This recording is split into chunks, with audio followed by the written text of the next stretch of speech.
जय हिंद दोस्तों। The Sandeep Yadav show में आपका बहुत बहुत स्वागत है। दोस्तों, इस वीडियो के पहले भाग में हमने जाना था कि टिपाणिया जी का जीवन कैसा रहा, किस प्रकार से उन्होंने अपनी संगीत साधना को आगे बढ़ाया, किस प्रकार से उन्होंने कबीर के संदेश को पूरी दुनिया भर में फैलाया। दोस्तों, आज के वीडियो में हम जानेंगे कि कोरोना काल में संगीत की स्थिति कैसी है और वे अपने सभी संगीत के साधकों को क्या संदेश देना चाहते हैं। तो आइए बात करते हैं पद्मश्री टिपाणिया जी से। गुरुजी, विदेश में जैसे कि आप कई बार अमेरिका यात्रा की आपने, तो विदेशी लोग भी जो कबीर से जुड़ रहे हैं, निर्गुण भक्ति से जुड़ रहे हैं, इस बारे में आप क्या कहना चाहेंगे? देखिए, मेरा जहाँ तक ख्याल है, क्योंकि 2003 से हम सतत जाते हैं, 2003 में, फिर 9 महीने, फिर 10 महीने, फिर इस तरह से 16, 17, 18 कई बार गए हैं। अमेरिका या कनाडा या और अन्य देश, पाकिस्तान या भूटान या पाकिस्तान भी गए? हाँ, पाकिस्तान भी गए थे। तो हमने वहाँ पर भी देखा कि लोग हमें तो इतने लोग जो कहते हैं ऐसे ख़राब लोग नहीं मिले वहाँ पर, जैसा जहाँ पे ये कहते हैं। जो हम सुनते हैं, क्योंकि अपन ने यहाँ सुन रहे था, तो हम भी वहाँ डरे थे, परंतु वहाँ ऐसा कुछ हमें दिखा नहीं। और ये अलग विषय है कि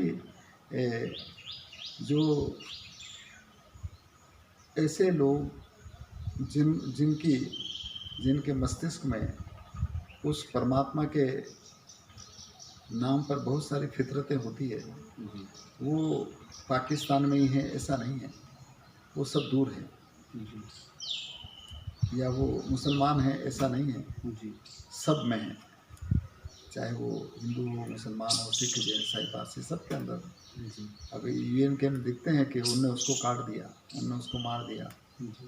तो आतंक तो हमारे अपने अंतर में बसा हुआ, सबके अंतर में आतंक है।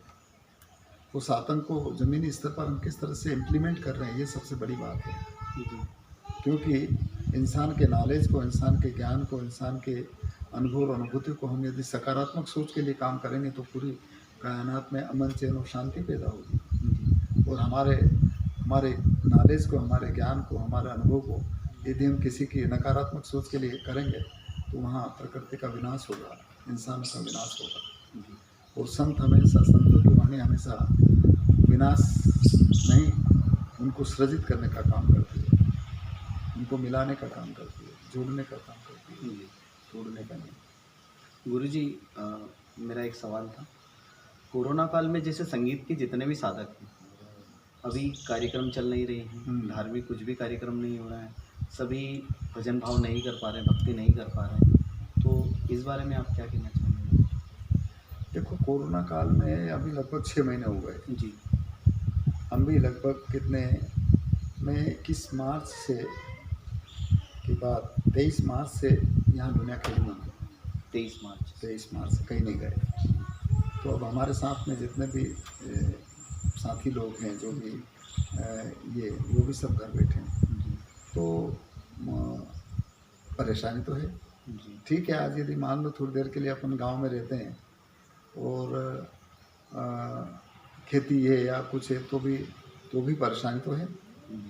आर्थिक रूप से सब लोगों को परेशानी। और इस कोरोना काल में सबसे ज़्यादा जो परेशान हुए हैं वो लोग हुए हैं जो गरीब तबके का है, जो छोटा मोटा अपना काम धंधा करके अपना पालन पोषण कर रहा था, वो सब बंद हो गया। तो ऐसी स्थिति में और कोरोना इसलिए, शायद ये प्रकृति का प्रकोप है। और प्रकृति के प्रकोप इसलिए हुई क्योंकि हमारे अंदर वो करुणा, हमारे अंदर वो दया खत्म हो गई। हम लोगों को मार रहे हैं, लोगों को काट रहे हैं, पेड़ पौधे काट रहे हैं, नहीं, सब इस तरह का यही तो है। क्योंकि प्रकृति बैलेंस करना चाहती है, और पूरी प्रकृति जिस तरह से अपने को दिखाई देती है, पूरा ब्रह्मांड, उस पूरे ब्रह्मांड का एक छोटा अंश आप हैं। आप भी एक पूरे ब्रह्मांड है, आप भी एक पूरा वो खलक है, ये जो पूरा खलक है, नहीं। तो जिस तरह से हमारे इस पूरे एक खलक में, एक शरीर के अंदर यदि थोड़ा सा भी कुछ गड़बड़ होती है, एक ही किसी तत्व का ऊपर नीचे हुआ, हम बीमार हो जाते हैं जी। तो उसी तरह से इस प्रकृति में भी जो 5 तत्वों से निर्धारित है, जो भी है, उसमें भी ऊपर नीचे कुछ हुआ होगा तो हो गया है। आज देखें, अमेरिका में आग लग रही है खूब, कैलिफोर्निया में बड़ी आग लग रही है, हमारे देश में इस तरह का हो रहा है, कहीं पर पानी खूब गिर रहा है। हाँ नहीं, तो किसी न किसी तरह का ये प्रकृति का प्रकोप है एक तरह का। जी तो इस कोरोना के दरमियान में अब वो, और कोरोना ने ये तो सिखा दिया कि सबको घर में बिठा दिया। अब जितने भी जैसे पूजा पाठ करने वाले को देख लें, क्या हुआ, मंदिरों के पट बंद हो गए। नहीं, उनके भी धंधे बंद हो गए होंगे। बेचारे गरीब वर्ग जो अपना मजदूरी करते थे, कहीं फैक्ट्री में, कहीं मजदूरी और कहीं, उनका सब काम बंद हो गया वो भी। और अभी इस कोरोना काल में हमने यहाँ पर एवी रोड पर अपने नहीं कनासे के पास में 2-3 दिन तक 4 दिन माना जो लोग निकल रहे थे तो उनके लिए कुछ थोड़ा सा भोजन और नाश्ता और पानी, हाँ, मजदूर तो इतने हजारों की संख्या में लोग निकले। कोई पैदल ही जा रहे थे, कोई ऑटो से, बम्बई से ऑटो आ रहे हैं इधर, समस्या और टैक्सियाँ आ रही है, और बड़े बड़े कंटेनर में घुस करके लोग आ रहे हैं, ये 407 वाले, क्योंकि बसें तो थी नहीं। बसें थी। इतने लोग परेशान हुए, इतने लोग मरे, और उनको जब भोजन दे रहे थे तो वो इतने, उनके मुंह के हाव भाव देखो, बहुत बुरी स्थिति।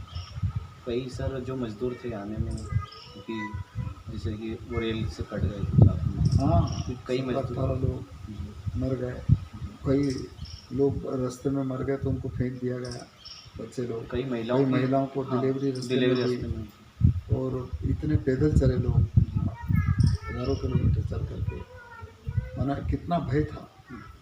और उसका कारण ये था कि जहाँ काम कर रहे थे उन्होंने कह दिया कि यार तुम तो जाओ यहाँ से, कहीं ना कहीं गलत कह रहा नहीं, बिल्कुल। जी तो इस वजह से बहुत ख़राब हालत हुई। और ये कोरोना का जो संक्रमण है ये बहुत, और वो कैसा होगा ये पता ही नहीं है, इतना बारीक है वो। नहीं, ये वायरस बहुत ही सूक्ष्म है, और बताओ उससे मरने का डर कितना है इंसान को, और कोरोना हो जाएगा तो मर जाएंगे, बस यही है ना। और इस वजह से देखो कोई घर से नहीं निकल रहा है, अपने मुंह पे कपड़ा बांध रहे हैं, वो सब कुछ कर रहे हैं, और वो फैले नहीं।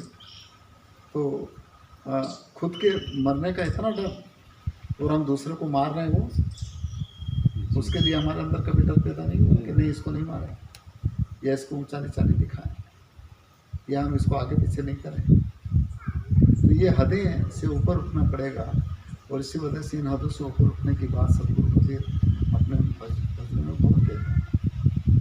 जब तक इंसान इन जाति, इन धर्म और मजहब और देश और औरत आदमी और ऊंचा नीचा और गोरा काला और इनकी हदों में जब तक बंधा रहेगा नहीं, तब तक बेहदी का एहसास नहीं कर सकता, ये पक्का है। और इसीलिए उनकी एक साखी है कि हद में पीऊ न पाई या न बेहद में भरपूर, और हद बेहद की गम लेकिन तासु की हजूर। जितना कतना बकना है वो सब हदों में है। मैं ऊंचा हूँ, मैं इतनी ऊंची जात का हूँ, या मैं इतना ज़्यादा जानकार हूँ, या मैं इतना ज्ञानी हूँ, या मैं इतना ताकतवर हूँ, या मैं हिंदू हूँ, या मैं मुसलमान हूँ, या मैं सिख जैसे पारसी हूँ। ये जब तक ये कचरा इधर भरा रहेगा तब तक क्या सदगुरु की या परमात्मा की पूजा या इबादत या अर्चना संभव नहीं। गुरु जी, मेरा अंत में आपसे एक निजी सवाल था।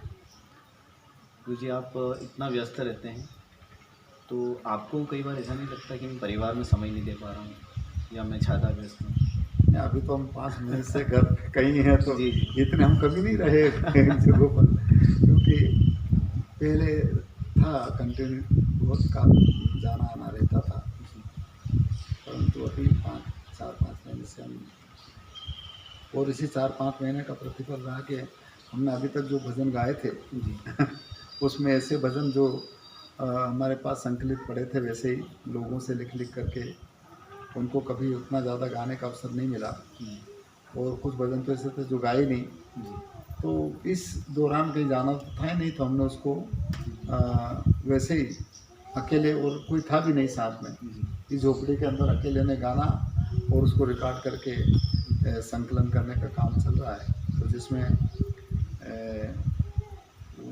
मुझे कंप्यूटर का काम नहीं आता है, तो हैदराबाद की एक बालिका है गौरी, और उसके हस्बैंड हैं विवेक, उन्होंने उसको कंप्यूटर में डाल करके उसको सुन करके लिखा है, और उसको फिर उनको हिंदी नहीं आती है, तो दीपा करके हैं जो तिरुवണ്ണामलई में है, रमन महर्षि का जो आश्रम है वहाँ पर, वो उसको हिंदी में लिख करके टाइप करके भेज रही है, और उसमें उसको ठीक ठाक करना हो। तो उन्होंने 90 भजन हमें लिख करके भेज दिए, और इतने और पड़े हैं उनके पास में, वो उनको भी करना है। तो बस वही मैं देख रहा था आज के, अभी उनकी तबीयत खराब हो गई थी पिताजी की। तो ये जो भी हुआ अच्छा हुआ, जो भी होता है अच्छा होता है, प्रकृति का है ये नियम, क्योंकि प्रकृति बैलेंस करना जानती है, तो इसलिए ये मामला चल रहा है। गुरुजी, मेरा एक और आपसे सवाल था। आपके चाहने वाले, जैसे कि मुझे बताने की ज़रूरत नहीं है कि लोग आपको कितना चाहते हैं, जहाँ पे आपका नाम सुनते हैं लाखों की तादाद में भीड़ उमड़ पड़ती है, और जो आपको दर्जा मिला है वो निश्चित ही दुनिया में कुछ ही लोगों को मिला है। गुरुजी, आप अपने चाहने वालों से क्या संदेश देना चाहेंगे? देखिए, मेरे मेरे चाहने वाले तो पता नहीं कितने हैं या नहीं, परंतु जिनकी एक आत्मीयता है, मैं उनका बहुत हृदय से साधुवाद ज्ञापित करूँ। मैं केवल उनसे यही अ, अपेक्षा और आशा रखता हूँ कि उनके सबके अंदर में वो संतत्व मौजूद है, जी। या जो वो सोचते होंगे कि या उनकी अपेक्षा, जैसे मान लो आप सोचते हैं कि मैं बहुत ज़्यादा जानकार हूँ, या मैं बहुत अच्छा गायक हूँ, या मैं मेरे बहुत, तो मैं ये मानता हूँ कि ये जो चीज़ें हैं, ये जितने भी गुण हैं, वो सब आप में भी है, सब में है। जी। इस वजह से हम ये कहें कि अपनी रहनी गहनी के मुताबिक इन संतों की वाणी को सुने, और सुन कर के उसको एहसास करने का प्रयास करें, मेरा ऐसा सोच है। तो हमारे जितने भी आत्मीयजन हैं, उनसे मैं यही आशा रखता हूँ, या मैं उनसे ये निवेदित करना चाहता हूँ कि आप उन संतों महापुरुषों की वाणी को सुनो, और सुन करके उसको अमल में लाने का प्रयास करें, सुनकर अमल में लाएं। क्योंकि अमल जब तक नहीं करेंगे तब तक कुछ नहीं होगा। एक भजन में कहा कि अमल करे सो पाही, संतो अमल करे सो पाही, और जब लग अमल नशा नहीं करता तब लग मजा ना आई। जब तक हम इन भजनों को गाएं बहुत अच्छी बात है, सुने बहुत अच्छी बात है, और जिस दिन सुन करके हम उसको अपने जीवन में अमल में लाएंगे तो उसका असर फिर खुद को कैसा होगा वो तो करने पर ही मालूम पड़ेगा, क्योंकि उसके बाद में तो आपके अंदर से ऐसी खुशबू बहने लगेगी जो सबको आनंदित करेगी।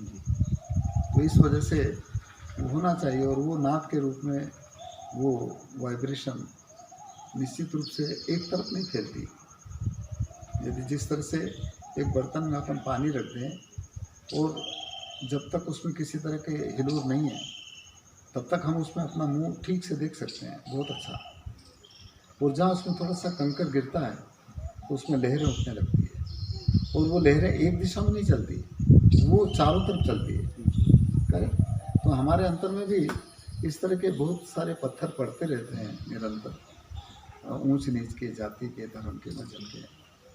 ये पत्थर पड़ना पहले बंद हो, ताकि वो हिलोरे नहीं उठे, और जब हिलोरे नहीं उठेंगे तो हम अपने निस्वरूप को भी देख पाएंगे, और जब जो आपका निस्वरूप है वही सबका स्वरूप है, उस समय पर आप सबके हित का, सबके संरक्षण का, सबके संवर्धन का काम कर सकेंगे, ऐसा मैं सोचता हूँ। तो हमारे जितने भी आत्मीयजन हैं, मैं उनको बहुत साधुवाद ज्ञापित करूँ कि उनकी श्रद्धा है, पता नहीं, और वो किस रूप में है ये उनका अपना तजुर्बा होगा, परंतु मैं यही चाहता हूँ कि उनका तजुर्बा या उनकी जो श्रद्धा मेरे से नहीं, वो कबीर के और संतों की वाणी से है। इस वजह से उनका लगाव है, और वो इसलिए है क्योंकि उनके अंदर वो कबीरत्व मौजूद है, उनके अंदर वो रूहानियत मौजूद है, और उसकी छाया, उसकी सुगंध सबको मिले भजनों के रूप में, आपकी वाइब्रेशन के रूप में,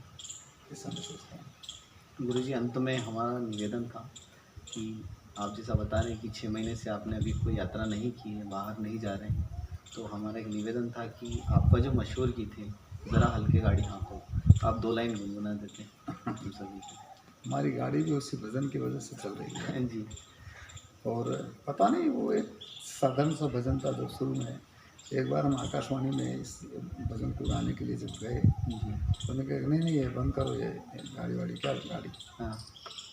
और उसके बाद में जब ये भजन इतना लोकप्रिय, तो जहाँ पर भी जाते हैं तो वहाँ पर इसको कहते हैं कि सब एक बार ये गा दो ना।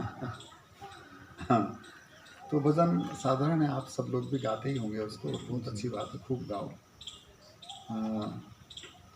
वो जीवन का एक ऐसा अद्भुत नज़ारा है जिसके मार्फत हर काम एक समय के मुताबिक ही होता है, नहीं?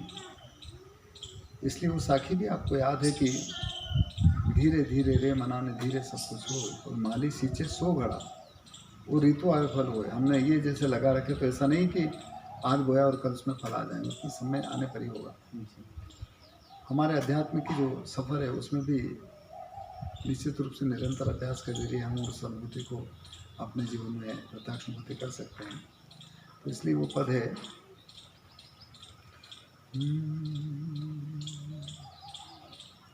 ऐज धीरे धीरे रे मना और धीरे सब कुछ हो, माली सींचे सो घड़ा और ऋतु आवे फल हो। तो एक ही साधे सब सधे, एक ही साधे सब सधे और सब साधे एक जा।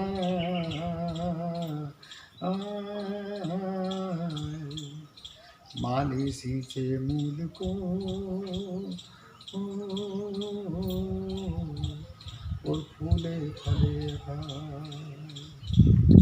जरा हल्के गाड़ी हाँको मेरे राम गाड़ी वाले, जरा धीरे धीरे गाड़ी हाँको मेरे राम गाड़ी वाले। या गाड़ी मारी रंग रंगीली पहिया है लाल गुलाल, अरे हाँकण वाली छेल छबीली भाई बैठन वाला राम भैया, हल्के गाड़ी हाँको मेरे राम गाड़ी वाले, जरा धीरे धीरे गाड़ी हाँको मेरे राम गाड़ी वाले। या गाड़ी अटकी रे तुम्हें भाई मजल पड़ी है दूर, ई धर्मी धर्मी पार उतर गया पापी चकनाचूर भैया, हल्के गाड़ी हाँको मेरे राम गाड़ी वाले, जरा धीरे धीरे गाड़ी हाँको मेरे राम गाड़ी वाले, जरा हल्के गाड़ी हाँको मेरे राम गाड़ी वाले। इस तरह से आप परम संत की मंजिल तो बड़ी दूर है, पर यह बात निश्चित है कि इन भजनों के जरिए से हमने जो मानव समाज में जो परिवर्तन देखा उसको मैं ज़रूर अंकित करना चाहूँगा, क्योंकि इन भजनों के जरिए से वो अपराधी किस्म के व्यक्तित्व या वो अपराधी किस्म की कौम, वो अपराधी किस्म के कुछ लोग जो कुख्यात अपराधी माने जाते थे, उनके जीवन में बदलाव आया। और कंजर समाज में हमने केवल भजन गाने के मार्फत उनके डेरों में जो परिवर्तन हुआ, आज लगभग 40% लोग ऐसे हैं जो इन संतों की वाणी से जुड़े, सत्संग से जुड़े। उन्होंने जो अपराध करते थे अपराध तो छोड़ ही दिए, यहाँ तक कि वो बीड़ी सिगरेट तक नहीं पीते हैं, चाय तक नहीं पीते हैं, ऐसे ऐसे लोग किए। तो इसलिए भजनों के जरिए से परिवर्तन है और इसमें आ सकता है और आया है। इस वजह से हमारी यही गुजारिश है सभी साथियों से और सभी जनमानस से कि कम से कम संतों की वाणी को हम ज़्यादा से ज़्यादा लोगों के बीच में रखें, और जिसके ज़रिए से उनके जीवन में, खुद के जीवन में भी उनकी रहनी गहनी में परिवर्तन हो, उनकी सोच, उनकी दिशा और दशा में परिवर्तन हो, और वो खुद भी अमन चैन और शांति से रह सकें और दूसरे को भी रहने का मौका दें। ये तभी संभव होगा जब हम संतों की वाणी को अपने जीवन में व्यावहारिकता में ढालें। तो इस तरह का मेरा सोच है। तो इसलिए संदीप और गौरव आपका बहुत धन्यवाद है कि आप राजगढ़ से चल करके इतनी दूर यहाँ पर आए, और आपका आना आपकी आत्मीयता, आपकी श्रद्धा, आपकी लगन और आपकी एक जिज्ञासा का प्रतिफल है। जी, और यही चाहते हैं कि आप भी खूब गाओ आपका आशीर्वाद। कबीर और संतों को, और पूरे जनमानस के अंदर संतों की वाणी का झंडा गाड़ो, ताकि वो सत्य का झंडा हमेशा फहराता रहे। क्योंकि सत्य का झंडा जो है वो किसी रंग रूप से ऊपर है, तो इसलिए ये बात है। क्योंकि लोग रंगों के आधार पर भी एक दूसरे के बीच में दूरियां पैदा करते हैं। जैसे अमेरिका में रंग भेद है, जी, बहुत सारे लोग अर्थ के आधार पर नक्सलाइट बन जाते हैं, नहीं, जाति के आधार पर पता नहीं क्या ऊंचा और नीचा बना देते हैं और दूरियां पैदा कर देते हैं। जबकि सदगुरु के घर से सब एक ही जगह से आए हैं और एक ही जगह पर जाना है, नहीं। गुरु जी वो भजन आप बोल रहे हैं। सब आया एक ही घाट से और उतरा एक ही बार, और बीच में दुविधा पड़ गई तो हो गई 12 बार। तो दुविधाएं को दूर करो और 12 बार से एक घाट पर आ जाए। और वो एक घाट है कबीर का, वो एक घाट है संतों की वाणी का।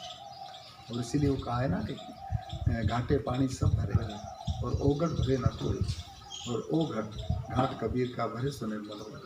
जिसने इस घाट के ऊपर पानी को पिया या उसका एहसास किया तो उसको सब दुर्गुण नजर आएगा। कबीर साहिब में बंदगी करते हैं 2-3 बार, और वो आंखों में आंखें मिला करके करते हैं। जब मैं आपके आंखों में देखता हूँ तो मुझे मेरा ही स्वरूप दिख रहा है, आप मेरी आंखों में देखोगे तो आपको आपका स्वरूप दिखाएगा। तो इस तरह की बात है। तो इसलिए ये सब चीज़ें संतों के वाणी में बहुत कूट करके भरी है। गुरु जी आप घर पे अभी समय दे रहे हैं, तो आप कुछ आगे की तैयारी कर रहे हैं नए भजनों की? क्या नए भजन में सोचता हूँ कि जो लोगों के पास में नहीं है और हमारे पास में पड़े हैं तो कम से कम आ जाए तो वो भी गाएं, उनके जीवन में भी कोई भी गाएं, अच्छी बात है। अपने तौर तरीके से जैसा हमको गाना वैसा गाएं। गुरु जी आपने समय दिया हमारे चैनल के लिए, हमारे लिए, मैं उसके लिए बहुत बहुत आपका धन्यवाद करता हूँ। और मैं सर गुरु जी आशा करता हूँ कि आपकी जो ये बात है, मैं जितने भी कबीर के भक्त हैं, जितने भी आम लोग हैं, उन सब तक मैं आपकी बात पहुंचाने की पूरी कोशिश करूंगा। तो गुरु जी आप इतने बड़े व्यक्तित्व हैं, फिर भी हमें समय दिया, उसके लिए बहुत बहुत धन्यवाद।